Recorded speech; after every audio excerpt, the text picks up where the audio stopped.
দুনিয়াতে যত বাধা বিপত্তি আসুক, গাল মন্দ খান, গীবত তহমত খান, কষ্ট হোক, নির্যাতন হোক, একটা বিষয় মনের মধ্যে শান্তি দেয়। কি শান্তি?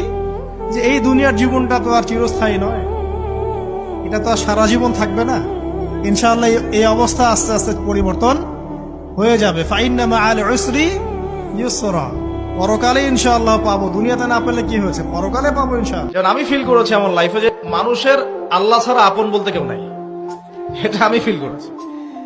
আল্লাহ পাক ছাড়া একজন মানুষের সত্তাগত আপন, আপনার সত্তা আত্মাগত আপন বলতে আসলে কেউ নাই পৃথিবীতে। যারা আছে আমাদের আশপাশে সবাই সবার স্বার্থে থাকে, সবাই সবার প্রয়োজনে থাকে। প্রয়োজন শেষ হলে আপনাকে চিনবেও না অনেকে। আপনি আমি যখন ইন্তেকাল করব, এমন হবে 40 দিন পর কেউ আমাদের কবর জিয়ারত করবে কিনা সন্দেহ আছে।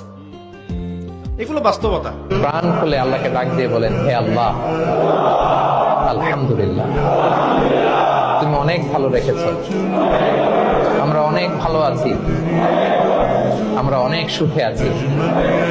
প্রাণ থেকে আওয়াজ করে বলেন, শুকর আলহামদুলিল্লাহ। করা যাবে তো? সবসময় কি বলবেন? আমরা অনেকে হালাল ওয়েতে গীবত করি। এইভাবে কিভাবে করে আমি বলি আপনাদের, এভাবে শুরু করে এইভাবে। কি বলবো ভাই, বললে তো গীবত হয়ে যায়।